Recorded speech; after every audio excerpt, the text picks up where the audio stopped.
Hello students, welcome to BIMT YouTube channel. So students, this is the lecture of Financial Market and Services, that is FM03. So today we will discuss our topic, that is in Unit 5, Life and Non-Life Insurance Companies in India. Life insurance companies and what are non-life insurance companies that all are in India. So today we will discuss this topic and this is in Unit number 5.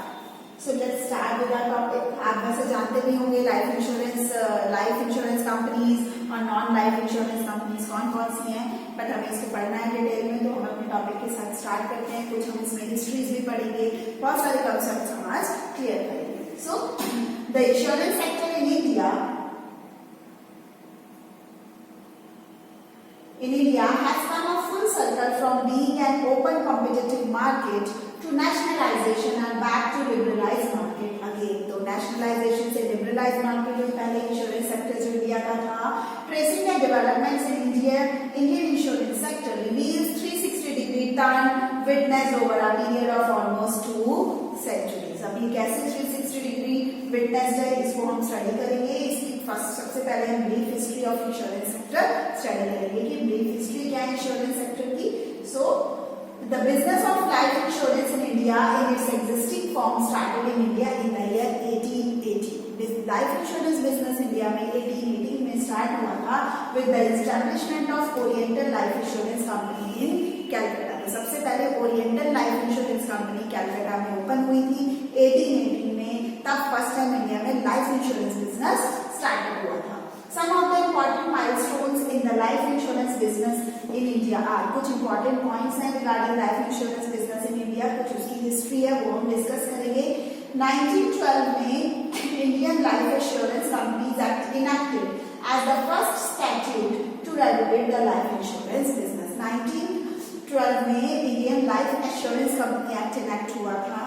इसके बाद 1928 में Indian insurance companies act enacted to enable the government to collect statistical information about both life and non-life insurance businesses.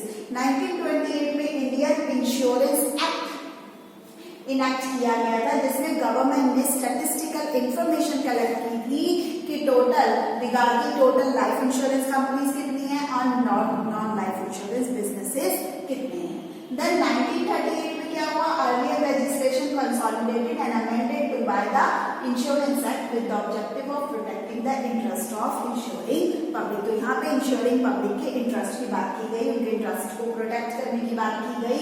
इसके बाद 1956 में 245 Indian and foreign insurers and provident societies taken over by central government and nationalised. तो 1956 में 245 Indian और foreign insurers को और साथ ही साथ प्रोविडेंट सोसाइटीज को सेंट्रल गवर्नमेंट ने टेक ओवर कर दिया और उन्हें नेशनलाइज्ड बना दिया, जिसमें LIC form by an act of parliament. LIC life insurance corporation जो है वो पार्लियामेंट के एक्ट से फॉर्म की गई थी, that is LIC act 1956 with a capital contribution of ₹5 crore from the government of India. तो पार्लियामेंट में बनाई गई LIC और ये 1956 में स्टैब्लिश की गई एक्ट के अंदर.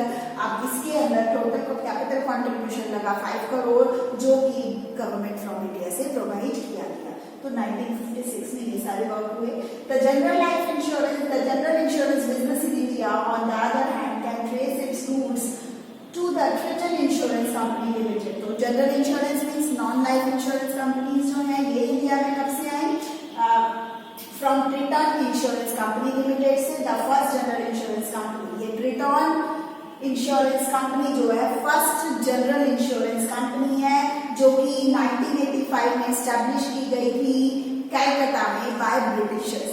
ब्रिटिशर्स जब 1850 में उन्होंने जनरल इंश्योरेंस बिजनेस स्टार्ट किया और first general insurance company establish की इंडिया में कैलकाटा में 1850 में.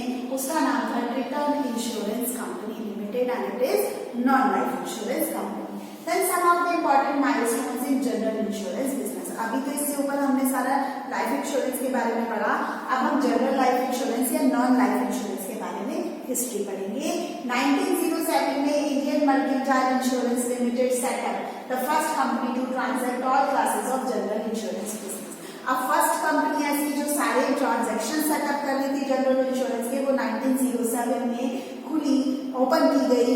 नाम था Indian mercantile insurance limited. Then 1957 में general insurance council, a wing of insurance association of India, general insurance council खोला गया, जो कि एक विंग है इंश्योरेंस एसोसिएशन ऑफ इंडिया का। इसको बनाया गया, frames a code of conduct for ensuring fair conduct and sound business practices, fair and sound business practices के लिए ओपन किया गया। Then 1968 में insurance act amended to regulate investments and set minimum solvency margins and tariff advisory committee set up। 1968 में tariff advisory committee set up हुआ। 1972 में the general insurance business जो है वो nationalization हुआ उसका, एक्ट 1972 में nationalize the general insurance business in India with effect from 1st January 1973। 1972 में जनरल इंश्योरेंस के लिए एक्ट निकाला गया और उसको फिर नेशनलाइज कब किया गया, 1 जनवरी 1973 में जनरल इंश्योरेंस को नेशनलाइज कर दिया गया। 107 insurance amalgamated and grouped into 4 companies, 4 companies में अमेलगमेट करके 107 इंश्योरेंस को कंपनीज के ग्रुप में 4 कंपनीज में डिवाइड किया गया, ग्रुप किया गया। The national insurance company limited, वो कौन से 4 ग्रुप्स हैं जिसमें 107 इंश्योरेंस को डिवाइड किया गया, अमेलगमेट किया गया और फिर ग्रुप में डिवाइड किया गया। पहला है नेशनल इंश्योरेंस कंपनी, दूसरा है the new India insurance Company, third है Oriental insurance company limited and next is United India insurance company Limited. तो ये 4 है जिसके अंदर 107 इंश्योरेंस को अमेलगमेट कर दिया गया और 4 कंपनीज में ग्रुप कर दिया गया। वो 4 कंपनीज है national insurance company limited, then the new India insurance company limited, then third one is oriental insurance company limited and fourth is United India insurance company limited. GIC incorporated as a company, GIC is General Insurance Company or Corporation। Then we will come to insurance sector reforms. What are insurance sector reforms? 1993 में Malhotra committee जो कि head की गई थी by former finance secretary and RBI governor RN Malhotra ने, जो इसीलिए 1993 की मल्होत्रा कमेटी है जिसके अंदर RBI के गवर्नर RN मल्होत्रा थे, and was formed to evaluate the Indian insurance industry and recommend its future direction। तो उन्होंने ये कमेटी में ये बताया कि इंडियन इंश्योरेंस इंडस्ट्री का इवैल्यूएशन किया कि फ्यूचर क्या है इनका और फ्यूचर में भी कैसे और सक्सेस के लिए क्या क्या डायरेक्शंस प्रोवाइड होनी चाहिए। तो ये सारी चीजें यहाँ पर 1993 में मल्होत्रा कमेटी में बताई गई, डिसाइड की गई। Malhotra committee was set up with the objective of complementing the reforms initiated in financial sector। The reforms were aimed at creating a more efficient and competitive financial system। और बेसिकली ये reform इसलिए बनाई गई कि more efficient and financial system और competitive financial system जो कि हमारी इकोनॉमी की रिक्वायरमेंट्स के हिसाब से सूटेबल हो, उसको ध्यान में रख के प्रॉपर स्ट्रक्चर किया जाए। Currently, URBI recognized that insurance is an important part of overall financial system, where it was necessary to address the need of similar reforms। तो इंश्योरेंस सेक्टर भी अपने आप में बहुत इंपॉर्टेंट रोल प्ले करता है हमारी कंट्री के लिए, हमारी कंट्री की इकोनॉमी के लिए। In 1994, the committee submitted the report and some of the key recommendations are 1994 में मल्होत्रा कमेटी ने रिपोर्ट सबमिट करी और उस रिपोर्ट में क्या क्या रिकमेंडेशंस थे रिगार्डिंग इंश्योरेंस सेक्टर वो पढ़ेंगे। सबसे पहले उन्होंने मल्होत्रा कमेटी में सबसे पहला पॉइंट मेंशन किया स्ट्रक्चर। तो स्ट्रक्चर की बात करें उन्होंने यहाँ पे, स्ट्रक्चर में government stake in the insurance companies to be brought down to 50%। तो गवर्नमेंट का स्टेक 50% होना चाहिए इंश्योरेंस कंपनी में। Government should take over holdings of GIC and its subsidiaries so that these subsidiaries can act as independent corporation. तो वो government जो है वो टेक ओवर करे होल्डिंग्स ऑफ GIC की, जिससे कि वो इंडिपेंडेंट कॉर्पोरेशन की तरह वर्क कर सके। All the insurance company should be given greater freedom to operate on. इसमें ये रिकमेंडेशन भी करी मल्होत्रा कमेटी ने कि उन्हें फ्रीडम दिया जाए इंश्योरेंस कंपनीज को अपने तरीके से ऑपरेट करने का ही। देन सेकंड पॉइंट उन्होंने मेंशन किया, फर्स्ट पॉइंट उन्होंने स्ट्रक्चर मेंशन किया, सेकंड पॉइंट मल्होत्रा कमेटी में मेंशन हुआ कंपटीशन। तो कंपटीशन में क्या है, private companies with a minimum paid up capital of ₹1 billion should be allowed to enter the industry. Private companies को भी इंश्योरेंस सेक्टर में एंट्री करने दिया, परमिशन मिला और वो अलाउ कर दिया गया उन्हें with 1 billion rupees 1 billion, they should have to have as a paid up capital. Then no company should deal in both life and general insurance through a single entity.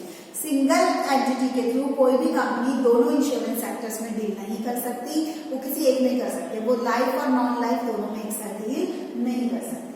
Foreign companies may be allowed to enter the industry in collaboration with domestic companies. Domestic companies के collaboration में foreign companies enter कर सकती हैं, जैसे MetLife with PNB. तो इस तरीके से आपने देखा होगा बहुत सारे और भी एग्जांपल्स हैं. तो फॉरेन के साथ हम अपना डोमेस्टिक कंपनी के साथ फॉरेन का कोलैबोरेशन कर सकते हैं. Then postal life insurance should be allowed to operate in the rural market. Postal by post भी हम इंश्योरेंस की लाइफ इंश्योरेंस की फैसिलिटीज को अवेल करा सके रूरल मार्केट में. Then only one state level insurance life insurance company should be allowed to operate in each state. Her state में एक लाइफ इंश्योरेंस कंपनी होनी चाहिए जो उस स्टेट को डील करे, ऑपरेट करे. थर्ड पॉइंट उन्होंने अपनी कमेटी में मेंशन किया, जो कमेटी ने रिकमेंडेशन दिया उसमें थर्ड पॉइंट था regulatory body. So the insurance act should be changed and insurance regulatory body should be set up. तो उन्होंने बोला इंश्योरेंस रेगुलेटरी बॉडी आनी चाहिए वहां पे एक्ट में, इंश्योरेंस एक्ट में चेंजेस होने चाहिए. Controller of insurance currently apart from the ministry, finance ministry should be made independent. तो ये रेगुलेटरी बॉडी में बताया गया. फोर्थ पॉइंट में रिकमेंडेशन में मेंशन किया investments. So mandatory investment of LIC life fund in government securities to be reduced from 75% to 50%. तो mandatory investment जो है वो 75 से 50% गवर्नमेंट सिक्योरिटीज के लिए मैंडेटरी कर दिया गया. पहले फिर 75% था, उसको कम करके 50% कर दिया. GIC and its subsidiaries are not to hold more than 5% in any company. इनका शेयर 5% होगा किसी भी कंपनी में. फिफ्थ पॉइंट रिकमेंडेशन का है कस्टमर सर्विस. यहाँ पे क्या है, LIC should pay interest on delays in payment beyond 30 days. तो LIC इंटरेस्ट पे करे अगर पेमेंट ऑफ जो है 30 डेज से ज्यादा हो गया है time. Insurance company must encourage to set up unit linked pension plans. Insurance companies अपने सेटअप में यूनिट लिंक्ड पेंशन प्लान्स को इंक्लूड करें, एनकरेज करें, स्कीम हो. Computerization of operations and updating of technology to be carried out in insurance industries. तो computerized operations and latest technology should be used in industries, in insurance industries. The committee emphasized that in order to improve the customer services and increases the coverage of the insurance industry should be opened up to the competition. तो committee ने इतने सारे recommendation दिए insurance sector को दिमाग में रख के. इसी के साथ साथ कमेटी ने felt that the need to exercise caution and as any failure on the part of new players could ruin the public confidence in the industry. Cautions के बारे में भी बात करी उन्होंने. Hence, it was decided to allow competition in a limit way by stipulating the minimum capital requirement of ₹100 crore. The committee felt the need to provide greater autonomy to insurance companies in order to improve their performances and enable them to act as independent companies with economic motives. तो 100 crore minimum paid up capital required उन्होंने दिखाया committee में, और उन्होंने बोला insurance sector को पूरी autonomy होनी चाहिए जिससे वो अपना परफॉर्मेंस को इम्प्रूव कर सके, बेटर परफॉर्मेंस दे सके, कंपनी और इकोनॉमी ऑफ द कंट्री को मोटिवेट कर सके. For this purpose it had proposed setting up an independent regulatory body. इसी के लिए अलग से इंडिपेंडेंट रेगुलेटरी बॉडी बनाई गई. अब इसका एडवांटेज इंडिया को क्या मिला? Robust demand, attractive opportunities, policy support and increasing investment. अब मेजर पॉलिसी चेंजेस क्या हुए? Major policy changes insurance sector में ये हुए कि इस competition has been opened up for competition from Indian private insurance companies with the enactment of Insurance Regulatory Development Authority. तो पहला तो ये चेंज हुआ, IRDA आ गया. IRDA की फुल फॉर्म है insurance regulatory and development authority act 1999. As per provision of IRDA Act 1999, Insurance Regulatory Development Authorities was established. ये act था IRDA का 1999. इसके अंदर IRDA एस्टैब्लिश किया गया 19 अप्रैल 2000 to protect the interest of holder of insurance policy and regulate, promote and ensure orderly growth of insurance industry. जिससे कि जिन्होंने इंश्योरेंस ने अपना इन्वेस्टमेंट किया उनके इंटरेस्ट को प्रोटेक्ट किया जा सके. इसके अलावा ग्रोथ ऑफ इंश्योरेंस इंडस्ट्री को भी प्रमोट किया जा सके. IRDA act 1999 paved the way for the entry of private players into insurance market. इस एक्ट के थ्रू प्राइवेट प्लेयर्स को भी इंश्योरेंस मार्केट में आने का मौका मिला. Companies formed and registered under Companies Act 1956. तो कुछ इसके अंदर न्यू डिस्पेंसेशंस आए इंडियन इंश्योरेंस कंपनीज में. प्राइवेट सेक्टर को परमिशन मिलने के लिए इंडिया में कुछ कंडीशंस को फॉलो करना पड़ेगा. तो प्राइवेट सेक्टर भी इंश्योरेंस सेक्टर में आया, बट उसके लिए कुछ कंडीशंस थी जो उसे फॉलो करनी थी. पहला तो उसको अपने आप को रजिस्टर करना था under companies act 1956 private companies को. Then aggregate holding of equity shares of foreign company either by itself or through its subsidiary companies or its nominees do not exceed 26%. Paid up equity capital of such Indian insurance company. तो equity capital 26%. जो subsidiary या companies nominees हैं वो होने चाहिए. Do not exceed, उनका जो ratio है वो 26% से ज्यादा एक्सीड नहीं होना चाहिए. The company sole purpose is to carry on life insurance business और जनरल इंश्योरेंस बिजनेस. तो कंपनी का सोल पर्पस इंश्योरेंस बिजनेस का होना चाहिए. Minimum paid up equity capital जो है लाइफ और जनरल इंश्योरेंस के लिए वो ₹100 करोड़ है मिनिमम पेड अप कैपिटल, जो कि मल्होत्रा कमेटी में रिकमेंड की गई थी. इसके अलावा authority has notified 27 regulations on various issues which include registration. कुछ अलग इश्यूज के रिगार्डिंग भी रेगुलेशंस बने, जैसे कि registration of insurers, regulation of insurance agents, then solvency margin, reinsurance, obligation of insurers to rural and social sector, investment and accounting procedure, protection of policy holders' interest. Applications were invited by authority with effect from 15th August 2000 for issue of certificate of registration of both life and non-life insurance. तो इनके लिए applications invite की गई with effect from 15th August 2000. किस लिए? To issue certificate for registration of both, चाहे life insurance के लिए जाए चाहे नॉन लाइफ इंश्योरेंस के लिए. The authority has its headquarter at Hyderabad. Hyderabad में हेडक्वार्टर्स है. कुछ लाइफ इंश्योरेंस की कंपनीज के नाम और उनकी वेबसाइट्स भी मेंशन है इसमें. पब्लिक सेक्टर और प्राइवेट सेक्टर अलग अलग सेक्टर की इंश्योरेंस कंपनीज हैं, तो उनके नेम और उनकी वेबसाइट्स भी मेंशन है यहाँ पे. जैसे LIC life insurance corporation of India, उसकी वेबसाइट मेंशन है. ऐसी प्राइवेट सेक्टर में है अलायंस. प्राइवेट सेक्टर के ज्यादा हमारे पास कंपनीज होगी. Alliance Bajaj life insurance company, then Birla Sun Life Insurance Company, then HDFC Standard Life Insurance Company, ICICI Prudential Life Insurance Company, ING Asia Life Insurance Company, Max New York Life Insurance Company, MetLife Life Insurance Company, and so on. So many companies name are mentioned in this.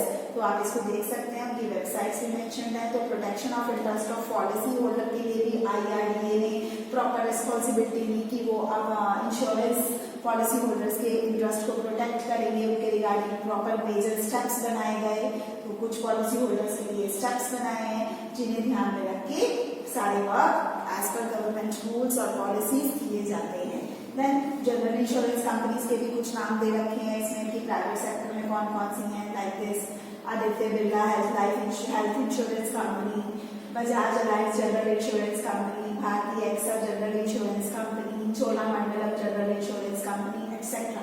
So these are some of the private sector companies of non-life insurance. जो non-life insurance में deal करते हैं.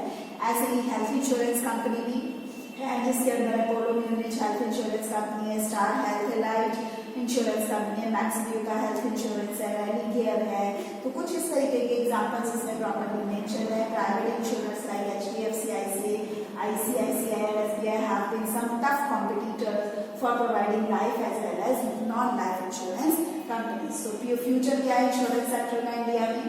तो future is good और government भी इसमें अपना role play कर रही है. गवर्नमेंट ने भी कुछ स्कीम्स लॉन्च कर रही है इंश्योरेंस सेक्टर के लिए, जैसे प्रधानमंत्री सुरक्षा बीमा योजना, देन राष्ट्रीय स्वास्थ्य बीमा योजना, देन प्रधानमंत्री जीवन ज्योति बीमा योजना. तो इस तरीके की योजनाएं भी गवर्नमेंट निकालते रहते हैं, गवर्नमेंट भी हेल्प करती है, जिससे कि हर तरीके से हम लोग सिक्योर्ड रहे. गवर्नमेंट पॉलिसी होल्डर्स की इंटरेस्ट की बात करती है.